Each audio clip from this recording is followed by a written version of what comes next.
Okay, so we're going to start our very first project, which is a Gillette shaving cream can.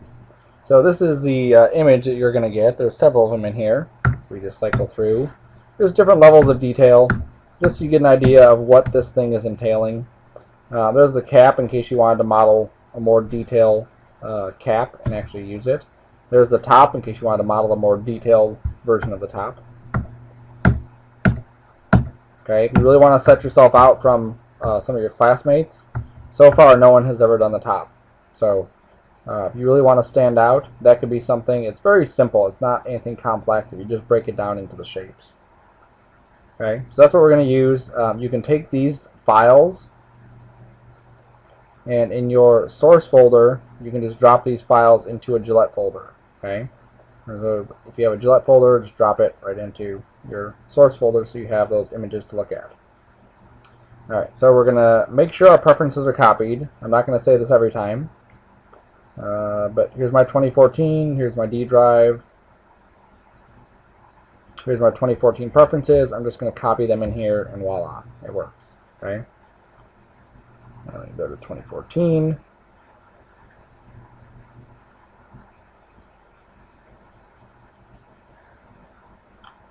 Okay, so now we're going to start building this Gillette can. So let's first go and make a new project. So we go to File, Project Window. We're going to hit New and give this a name. I'm going to call this Sarcona_Gillette. Okay, there's 2 T's in Gillette and 2 L's in Gillette. I want to click the folder and direct it to my folder on the D drive. So here's my work folder. And here's my Gillette Sarcona. Okay, so I'm actually going to call this, doesn't matter, Gillette. Sarcona_02. I'm calling it 2 because I already have 1 in there. You're just going to call yours Gillette_your name, whatever your name is. Alright, so in the project window, as before, Maya's kind of populating all of our folders for us. So that when we go hit accept, we go to our D drive, we go to here, we go here, we go to work, we go to my folder. It just created all this stuff for us. That way we don't have to make those folders ourselves to keep organized. Maya automatically does it. You might not believe it, but there's actually programs out there that'll do that for After Effects or Premiere or whatever program you're using. Alright, so we're going to create the Gillette item here. And ideally what we want to do is that works, good. If I go to my folder and I grab one of these images here, you can see that we have this Gillette can. It's very basic. It's basically just a cylinder, okay, and it has a couple things in it. Right here is the cap. The cap kind of doesn't come perfectly straight down, kind of flares out a little bit, and then the can kind of tucks in here a little bit, okay, and then down here at the bottom, it's a little bit hard to see in that shot. And maybe this side you'll be able to see it, but it kind of dips in right here. So the bottom area is a little bit rounded, and then this kind of rounds up into the can. Alright? So if I was to look at this inside of Maya, come on, and I'm just going to use the grease pencil, which is a new feature inside Maya. I'll click on a new one. If we were to look at the cap is going to look kind of like this. I'm drawing with a mouse, so you have to kind of forgive me a little bit. And then I want to come out here like this.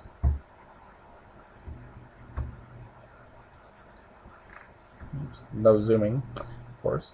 And then this is going to come rounding up and then going across. So it's kind of the shape we're going to be looking at creating for this. Okay, we're going to do it out of one cylinder and then go from there. Okay. So our project is set. I'll save this scene as Gillette modeling Sarcona_V01. Actually, I'll just leave it like that. Okay. One of the new features inside of Maya is that it has this increment and save.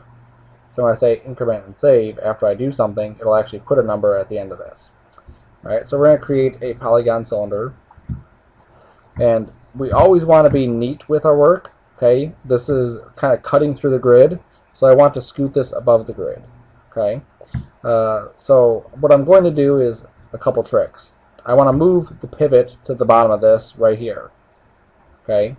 And the reason for that is, let's say I wanted to move this up to the grid. So I move it up to the grid. Then I say, okay, well now I need to scale it. So I switch to my scale tool. I scale it. Then I say, whoops, I need to move it up again.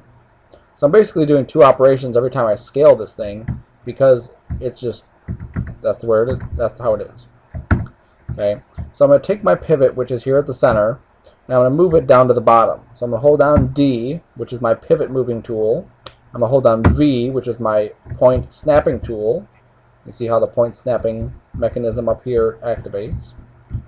And I'm just going to click and drag this to that bottom. So you can see how now the pivot's at the bottom of this. So now what I can do is I want to move that the object up to the grid.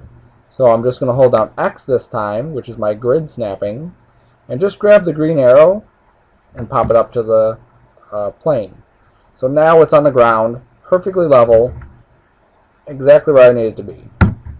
So now when I go through and scale, you can see how it scales right from the origin, and I don't have to worry about adjusting any of that stuff.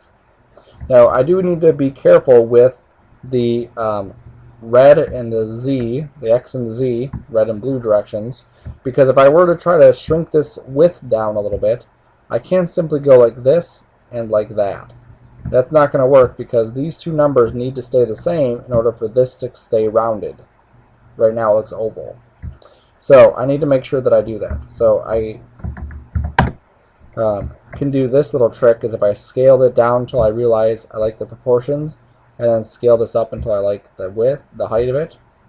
That trick works pretty good.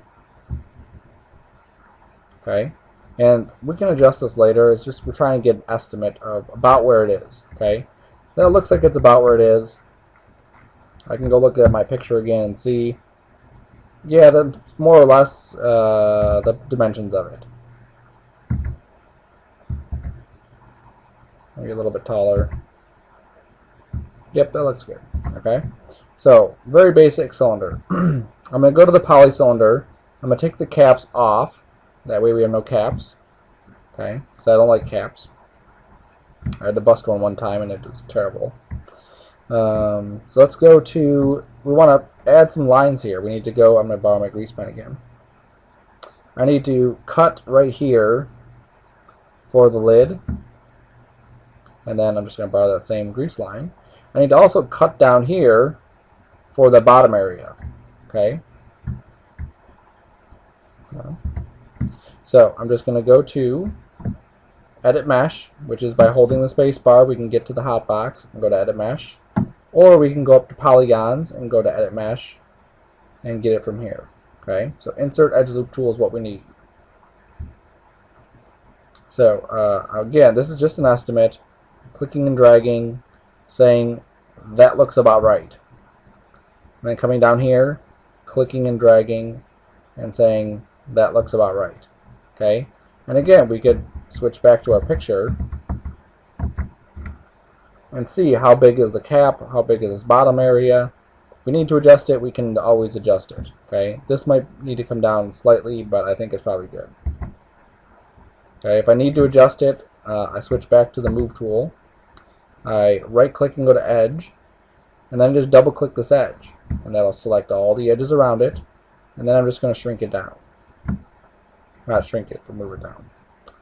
And I can do the same thing down here, just nudge this down slightly. Anytime you're doing any selecting, just make sure you don't accidentally select something on the back side. So I have those two edges selected, the pivot's way up here, right away flags are going off in my head saying, why is the pivot up here? I only wanted this bottom row, and that's where the pivot should be. Okay, so that can just really mess you up. Alright, so now we have this. We're going to go through, and I need to add another division here and another division there, just so I can kind of cut this. So I can do this if I were just to go in my Insert Edge Loop tool and just add a couple divisions. That's one way. Another way I could do it is if I go to Edit Mesh, and I go to Offset Edge Loop tool, and I click on this edge, I can add two edge loops right away. Okay, that's another way. And then I could also just grab that edge and go to Edit Mesh and say Bevel. All of these are acceptable ways. All of these are doing basically the same thing of just giving us edges. Okay, and I'm coming over here and just typing in a 0.02 for the offset. I like doing the poly bevel just because I get the option to add more segments. Okay, so I think I'm going to go with 3. If I go with 3 segments, that gives me 1, 2, 3 different faces here that I can manipulate. Maybe I'll go with 4. There you go, so now I have an extra 1 in there. If I decide I don't need it, I can always delete it. I'm going to go to this one, grab the edge. There we go, make sure I double click. Make sure I don't accidentally grab something else. You could also switch to the Move tool to see where the pivot is. You could also go to Wireframe and look around and make sure there's nothing else like that guy selected. Okay, Edit Mesh, Bevel again. And again, we just lower this number and add our divisions. Okay, those look acceptable. So now what we're going to do is just go through and just scoot these in. I'm going to start with the middle one, so I double click. I go to the Scale tool, which is R. I just scale it in a touch. And if I were to look at this, it's going to be a little bit hard to see. But it looks like that the can is kind of coming down, and this little lip is kind of forming around it. Okay. Up here, the can is coming up, and the lid is going out. Okay, so I just want to keep that in mind. So this is going to come down. Look like the can is coming down. And then this guy above here, I'm just going to scoop down like that. Keep it simple, keep it smooth. You don't need to go crazy with it. Obviously, I make it look easy, but if I made it look difficult, everyone would get frustrated. Well, I guess more frustrated. Okay, so here is this one. So I'm going to take this and go here. Take this and go up. Take this one, scale it out and down. Take that one, scale it out slightly.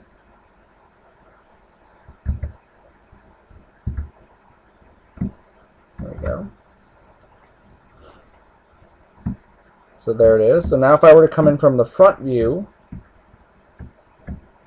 you can see how here's our cap. It comes up, comes down. It looks like it's kind of like coming off. And it looks like our can is going in. That's what we want. Down here, it looks like our can is going in, and this thing is going in. So good. So now we just need to add a couple more detail things. So I'm going to go up here. I want to add a bevel on top of this. So I'm going to right click and go to face. Okay, and grab that. You may be thinking, why don't you just select the edge loop and grab all these edges here? Well, if I go to edge and I double click this, it's not going to let me select the edge loop. Okay, because of how this face doesn't have a bunch of splits in it going and connecting these, it doesn't like it. So we just go to face, click on the face, and then go to Edit Mesh, go to Bevel, and then we're just kind of looking at this little rounding here. How big is this rounding? And again, it's an estimate. If this was a production piece and we were actually going to be printing this and making, mass quantities, we'd have to figure out an actual number, how many inches that is. And sometimes it helps look at this from the front view. Maybe a little bit bigger. Maybe, alright, maybe cut that in half, 0.075. That's good. Okay, so that's happy there. Now let's go down here. I want to do a similar thing, and I don't think I have a picture of it. It's not terribly important. I do have a picture of it. You can see the lip that's on here. It comes in, and then this area is actually a bit rounded, kind of like concave. So I'm going to go to grab this bottom face and go to Edit Mesh Extrude. I'm going to click on one of these square boxes. I'm going to click and drag on this box, just slightly. There it is. I'm going to hit G to re-extrude. And just push this down a little bit. There we go. And now we have this little lip. That's what we were after. There's a little lip right here. That goes down. Now I'm just going to extrude it again by hitting G. Click the blue box. Scale it in. And push it up. Okay, so that looks wonderful. So now what I need to do is I just need to add a couple more bevels in here. So I'm going to go to Edge, double click, hold down Shift now, double click this edge, keep holding Shift, double click this edge. So I have this edge selected, this edge, and this edge all the way around this thing. Again, I'll switch to the Move tool just to make sure that I don't have anything funky selected. Switch to Wireframe to make sure I don't have anything funky selected. I don't. Go to Edit Mesh, go to Bevel. Lots of button clicking, lots of fun. Offset, 0.5 is probably right. We probably just needed a couple more segments. Let's go to 0.35. There we go. Just a little bit tighter, that's all it is. Okay. So let's go back to object mode, click, hit F, and now our can is modeled. Okay? A bunch of different ways we could have done that.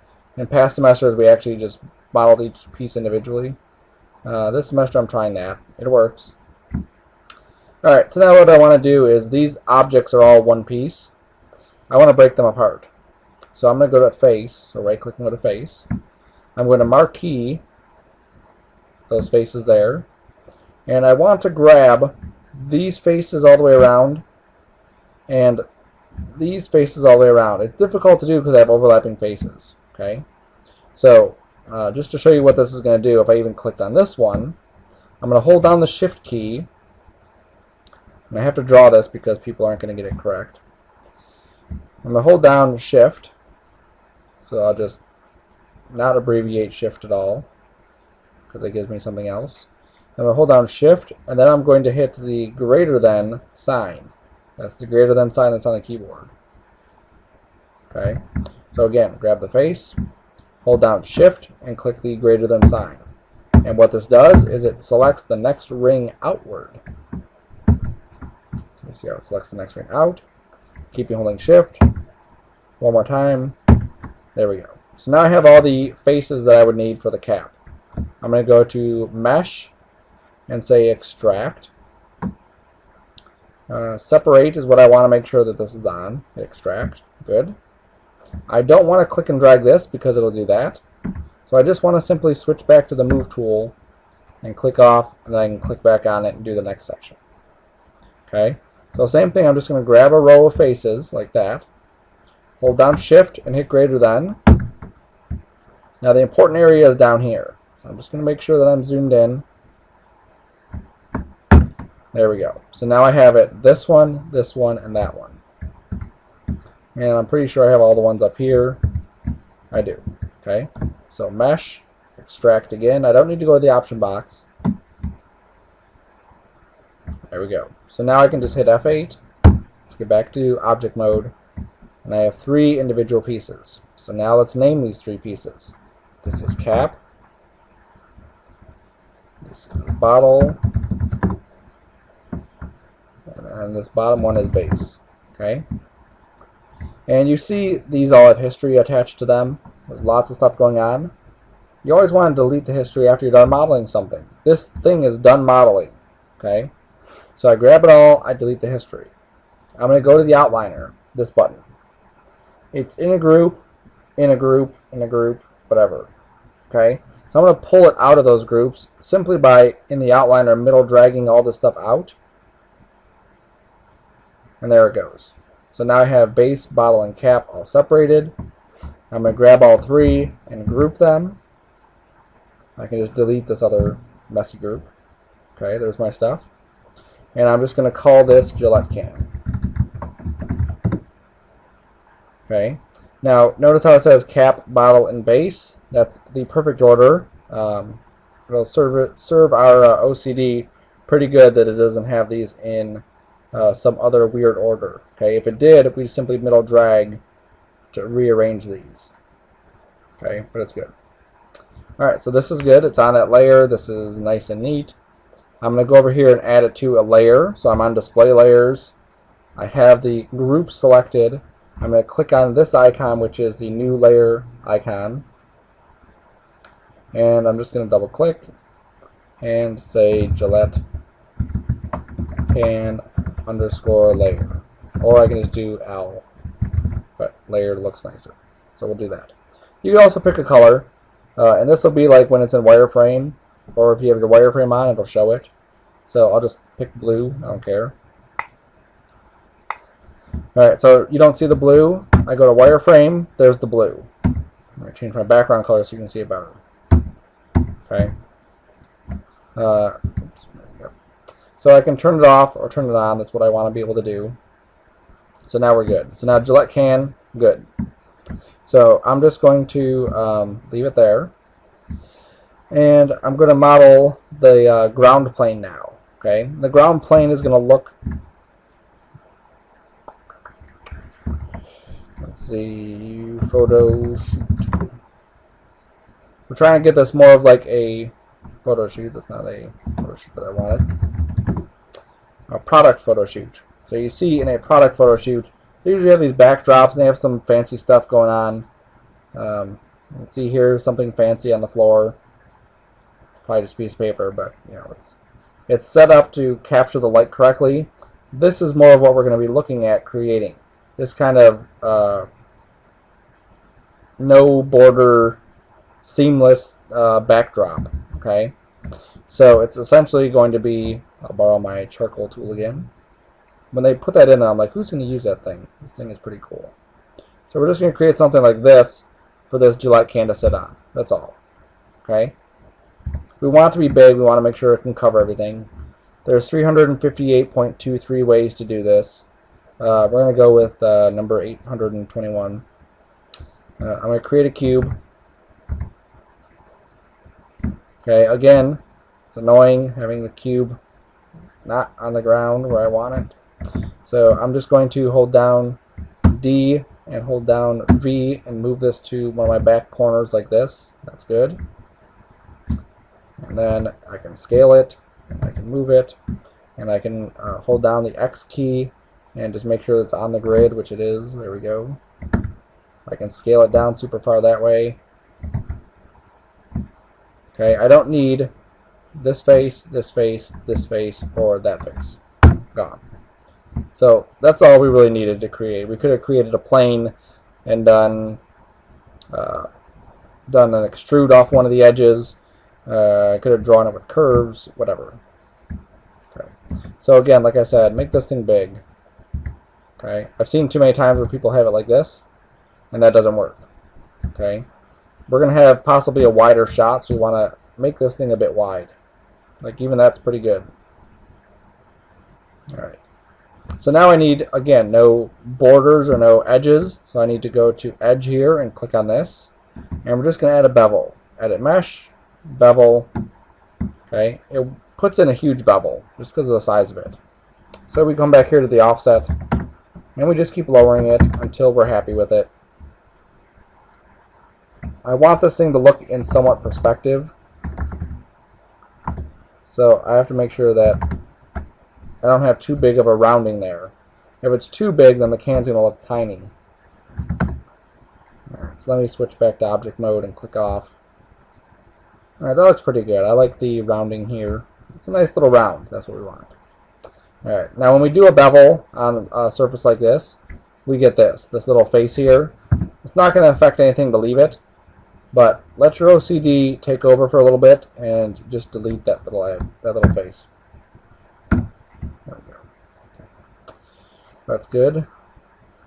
Alright, I'm just going to scoot this over. This doesn't have to be perfect, but we want it to be a little bit more even. Okay, so now we have our backdrop, which we will name backdrop. We will delete the history on it.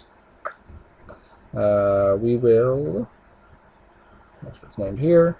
We'll create a layer over here, and we'll call this backdrop layer.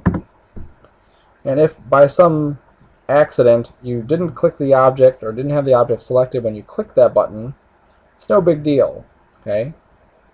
You can right click on the layer and you can add selected objects. You can remove selected objects. You can select the objects on the layer. You can delete the layer, whatever.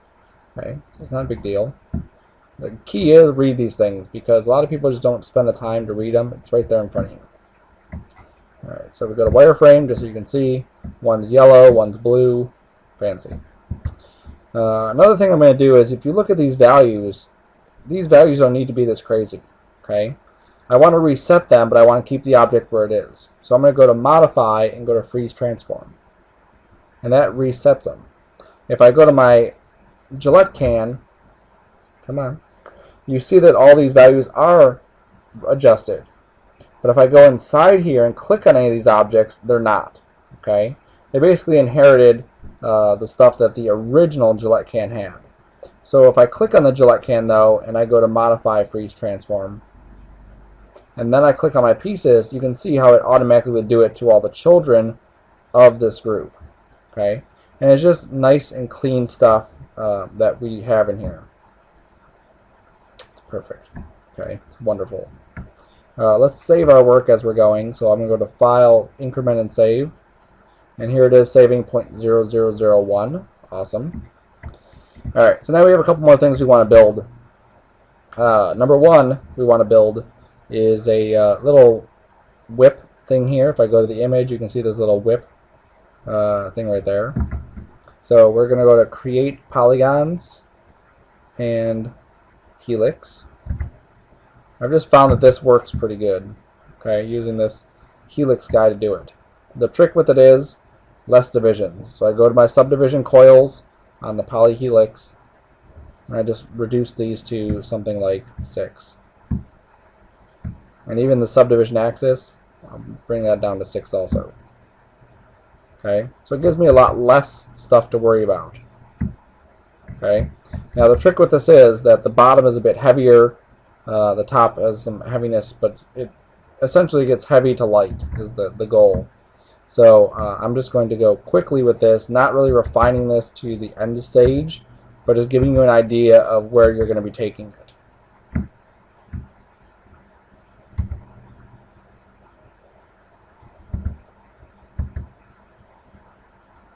So you see how I'm just grabbing faces, grabbing edges. Eventually we're going to hit 3 on this, and you can see how it's already kind of smooth looking. And I can even work in this mode, I just have to be careful.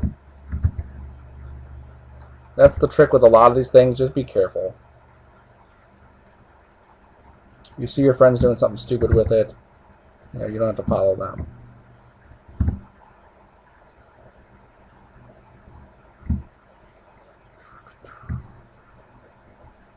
I'll take these guys, and I'm just going to pull this over a little bit. Okay, and you see how I'm giving it weight? I'm giving it more of, this stuff is actually like creamy.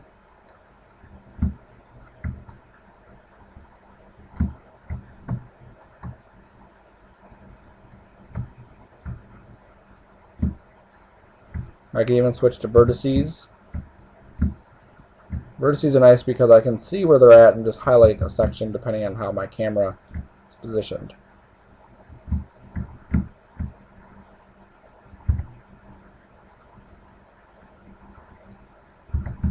Okay, don't worry about getting this perfect from every angle. Let's spin this around, and you can see how we're getting kind of the look that we need. It looks a little funky right here, so maybe I'll just increase these a little bit more. There we go. Just needed to come to a quicker stopping there. Alright, so like I said, I'm not going to take this all the way to the end. Hopefully just by looking at where I'm moving points, you get the idea. It's going to take some time just to kind of finesse and get it where you want it. I'm inside my can.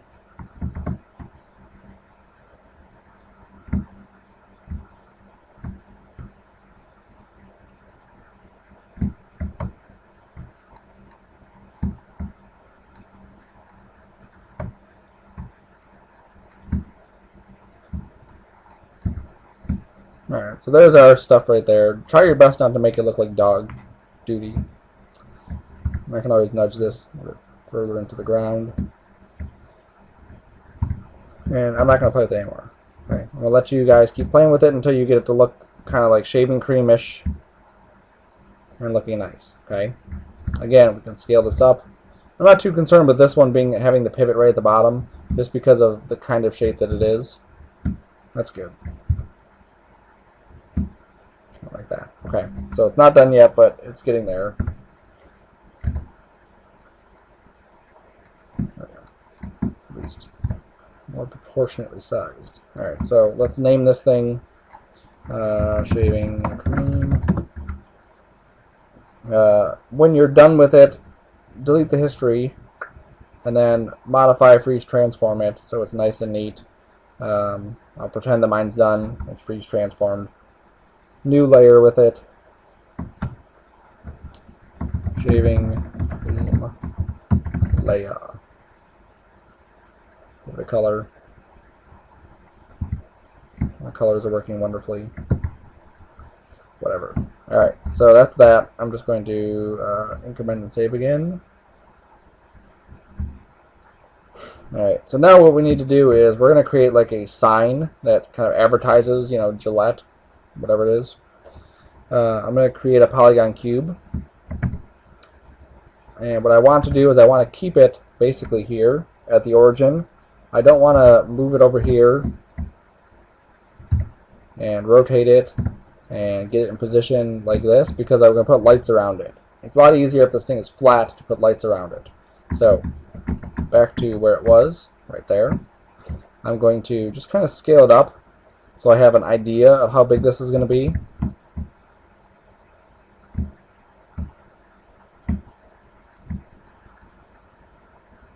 So maybe something like that.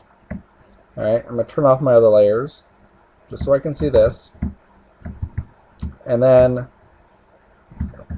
I'm going to grab this face and extrude it. And I could do a scale on this just so you can see it. But if you look at the width here and you look at the width there, it's obviously different. So I don't want to scale it. I want to use the offset because the offset will give me even distribution. And 0.5 looks like it's pretty good. Okay, so I'm going to extrude again by hitting G and just push it in. Alright, now it doesn't matter that I didn't do anything to the back. We're not going to see the back. I don't care about the back, so we'll just leave it like that. You have to have some sort of OCD when you do this stuff to keep everything nice and organized, but you also have to be realistic. So you're always going to have this battle of, you know, I really want to create this backing because I want it to look like a super perfect sign in the real world. You know, what would the back look like? What would the front look like? Even like these edges here. If this was a real sign, these edges wouldn't be on an angle like this. They'd most likely be like squared off instead of, you know, miter cuts and then sealed together. Maybe it would, I guess, but probably not. Alright, so I'm just going to go to, up there, I'm going to go to create a cube. Okay, we need to create a light bulb. Don't be afraid to look for resources. Don't be afraid to actually type the right thing. Okay, and these ones are great for looking at, but they're not really good for reference. Always try to get a good reference of what you're trying to get. Like, even if you went to a sign light bulb, because that's what we're trying to get. And this is the idea, that we have these kinds of lights going around here. So something like that. You look at these kinds of things, those are like sign light bulbs. That's what we want to create. And you see there's a little base here, and there's this little thing right there. So we're going to use that.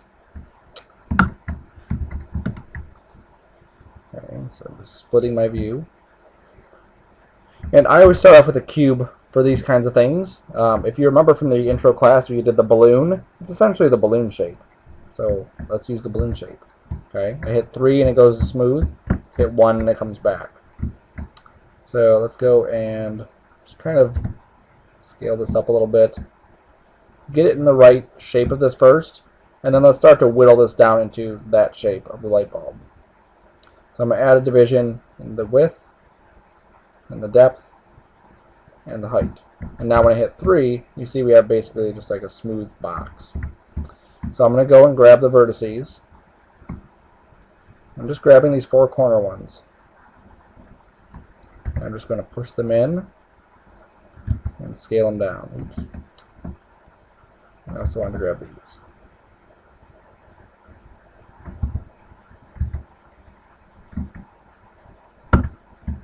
Okay, and then back here I want to do that again. I want this to be a little bit more smaller, obviously.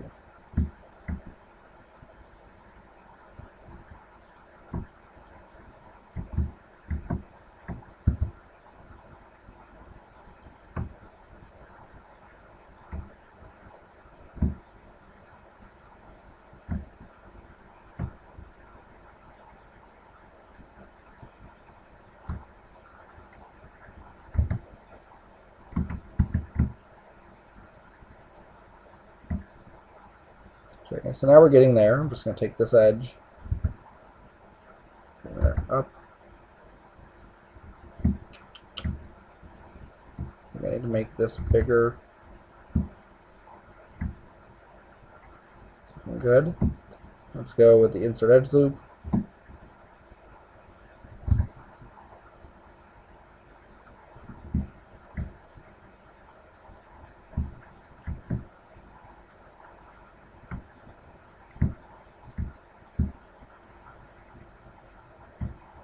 Alright, that looks pretty good. That looks kind of like that light bulb. It may need to be stretched out slightly, a little better.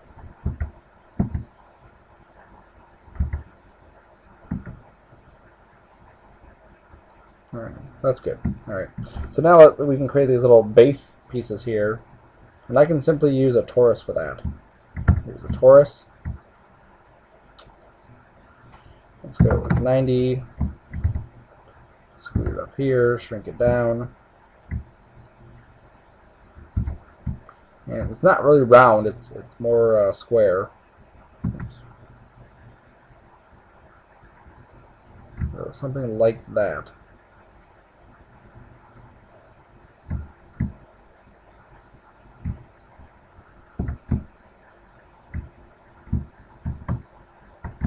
This is looking a little too square, so I'm just going to scale these edges down here.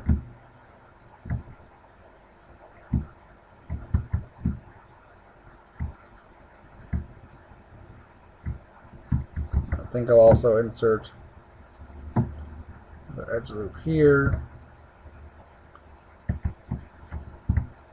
and delete those faces sticking out. There we go. So that just fits right in. Okay, now in this guy, I'm going to insert an edge loop, that, and that, and maybe even one here. And this is just giving it shape. That's all this is doing.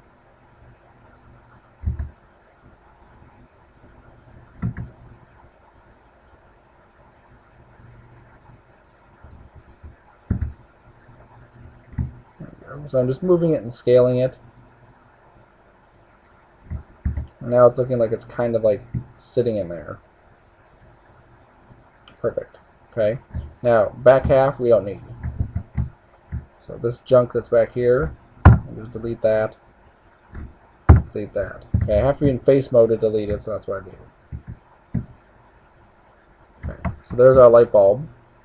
So this is our bulb. This is our base.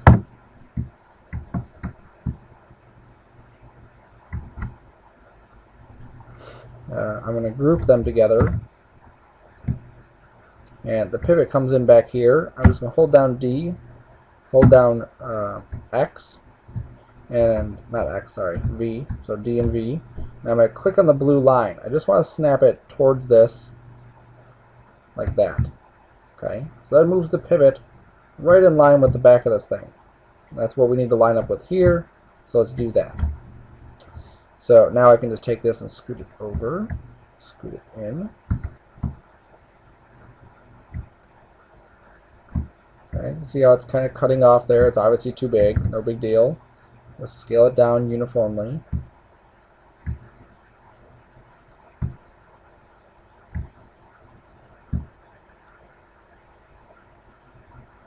Just going to get an idea of the scale of this. That might look good. Okay. Alright, so let's take this now and go to the front view. I'm done with my picture. I can't really see the edges of this, so I'm going to click on this box here. This is wireframe unshaded. Now I can see the edges. Now I can maybe scale it up a little bit more. Center it a little better. Alright, so I'm going to start up here in this corner. And if I look at this edge and this edge, these guys line up with those. So that's why I moved it to the corner. So now I can duplicate this and scoot it over a little bit. Okay. Now I don't know how much I'm scooting it over. This is just an arbitrary value right now. So I'm just going to hit undo and undo. I have to name my group bulb group. There we go. So now duplicate. One more step. Alright, so bulb group 0, 1. If we don't name it 0, 1, when we start duplicating these, it'll add numbers and then it'll be difficult to read. So duplicate, and now it says 0, 2. So now we scoot it over some random value. That's good. And then we hit Shift, hold Shift, and hit D. Hold Shift still, hit D. Hold Shift still, hit D. So I'm just smacking the D key a bunch of times. That was so close. You see, I almost had it right on there. Another half a point, I would have had it. Alright. So, sometimes, just for fun, your D key does not work. Okay, you hold down Shift, you hit D, and nothing happens. So, Control D to duplicate it, scoot it over. Okay, hold Shift, hit D. If it doesn't work, then simply just hit undo. And I watch down here, undo duplicate. That means my duplicate is undone. So now I duplicate, and I scoot it over again, and then Shift D, and then it'll work. Okay. Sometimes it just takes a couple hits for it to work. Way off it. Alright, so I just delete that extra one that's hanging off the edge. So now what I'm going to do is just take my group, click, hit the up arrow to grab my group, or I can just verify that the group is selected. Remember that if I click this and I shift click that, that's not clicking the group. Okay? I want to make sure that I click one of these and hit the up arrow on the keyboard, and that will select the group, bulb group 021. Or from the outliner, grab the group. Okay, so I'm going to go back to the front view. I'm going to scoot this guy over until his diagonals are lined up. Go back to the outliner, it's easier to select. And I'm just going to click on the first one, shift click the last one. That selects all of them. Go to Modify, Snap Align, Align Objects option box. And I want to align or distribute in the X direction. See how this is the X direction?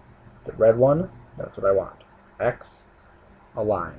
So that just aligns them nice and neat. It keeps the left one, it keeps the right one, and adjusts the ones in between. Perfect. So now let's group them, just so they're grouped. We'll delete that later. We're going to duplicate, and I could simply just rotate this. Okay. If you're wondering how much, we want to get this exact. So I'm going to rotate it 180 degrees, which is half of a circle.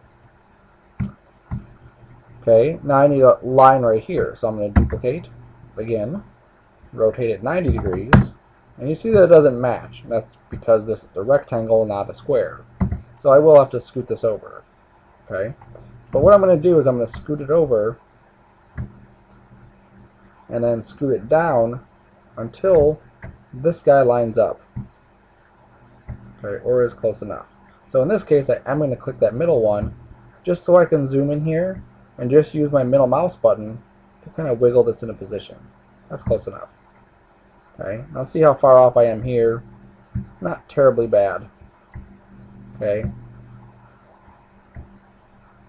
that actually should work. Alright, cool. So what I'm going to do is just delete these other ones. So if I go in here and go 1, the other side, 2, 3, 4, 5, right there, delete. Then I go to the other side, 21, 22, 23, 24, 25, delete. Okay, so now I can grab that group and just fudge the distance down a little bit. Okay, now it looks pretty obvious that I have a gap here and a gap there.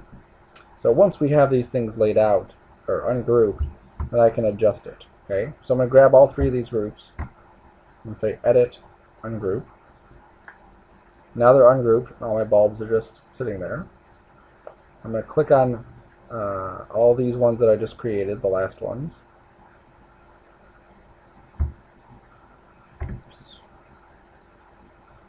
There we go. I want to make sure I get this one, I also want to make sure I grab the first one. So I'm going to hold the control key and grab that first one. I'm going to go back to my snap align. I'm going to do this in Y instead of the X direction. And just adjust those. Now you really can't tell the difference there. And that's the goal, is just to trick people.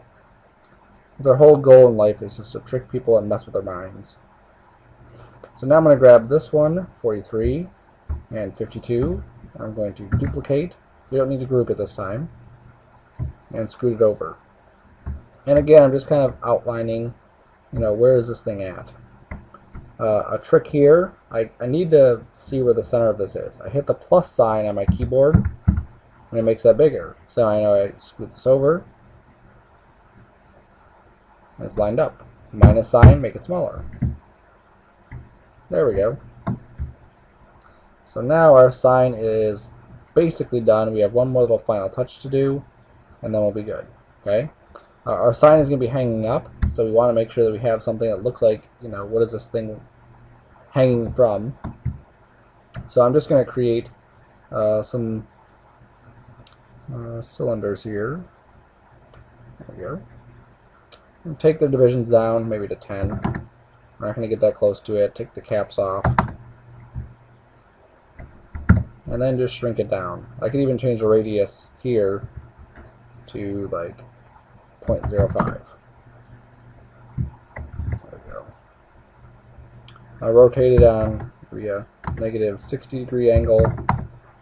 I can type 60, or maybe 30, maybe 45. Try to avoid going 45, but whatever.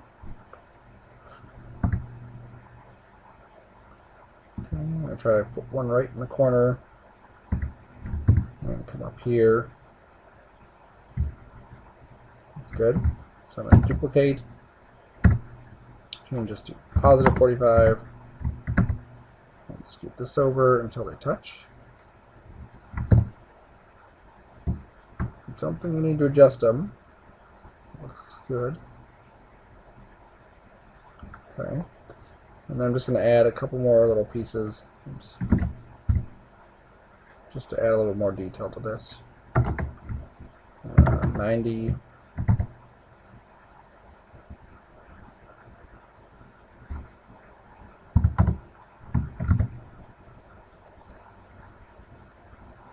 I'm going to take the X and Z scale down just a touch, just so it looks like the rope could fit inside the other rope.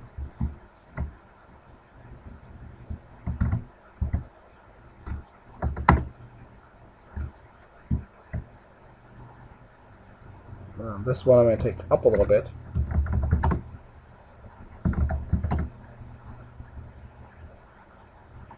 There we go. So now it just looks like these things are just kind of, hanging from this. And it doesn't matter that it's sticking inside here. I'm never going to see it. It's going to be from below anyway. Alright, so now let's go through and label these. These are our ropes, so I can grab all these. And if I just simply type rope here, it's only going to name the last one I selected rope. If I click on one of these, you see it still says P-cylinder. So what I can do is I grab all those and I come up here to the top, and where this little target thing is, I go to rename, and I type rope 01. And now it'll automatically rename these 02, 01, 03, 04. Okay, our light bulbs are already renamed. Let's rename the sign.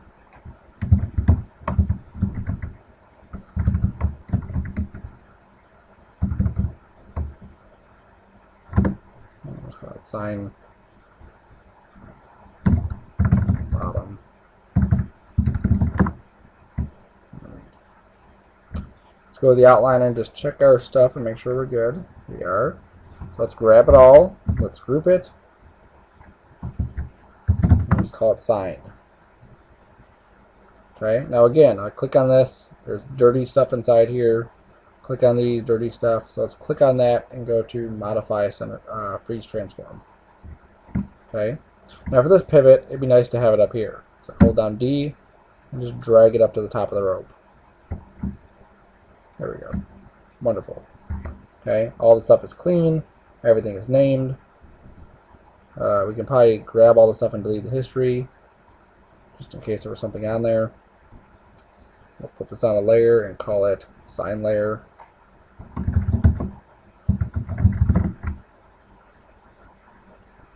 Okay, let's bring our other stuff back. Let's scoot this over. We'll rotate it a little bit.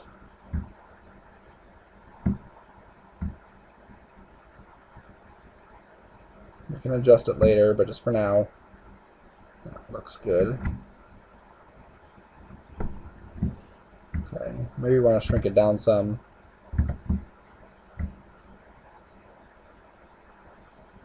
We don't want to overpower our scene. There we go. Okay, so that works.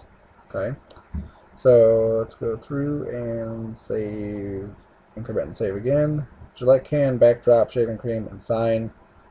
Everything looks wonderful.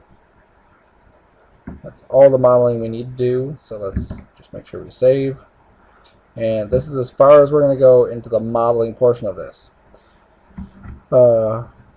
For portfolio, bonus, whatever you want to call it, there's lots of other things you can include in here. We didn't model like the little filaments inside the wires. We didn't really get that close to these. If we did get that close, we definitely want to model that stuff that's inside. Okay, if we have any kind of transparency on this, it's going to show that we don't have anything. Okay, but we're going to kind of fake it a little bit. But these little things here would definitely be something you'd want to add in there. Another thing, if you think about shaving,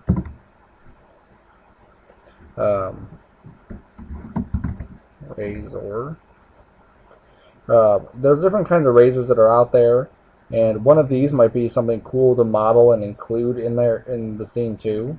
I've seen lots of different ideas and different kinds of things. Obviously something like that doesn't work. Something like this could work. We have these little bristly things. If you want to do something like that, we can walk through it. Lots of different things. Okay. The more stuff you add to your scene, with within reason, I guess, the better it could look. Okay.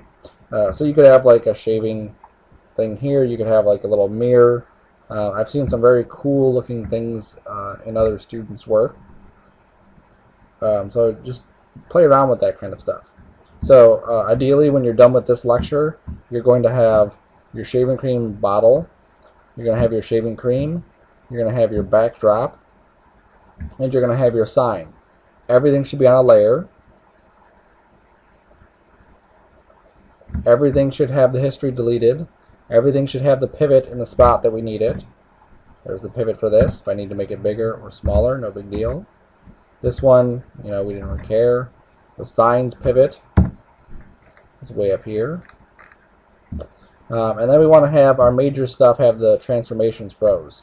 I'm not done with the sign yet, so I'm leaving these here. Okay, we froze the transformations when we originally made it, but we put it out here.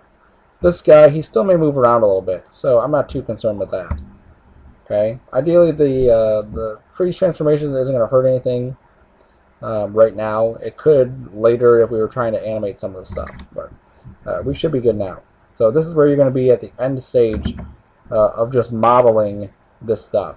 Okay, and that's it.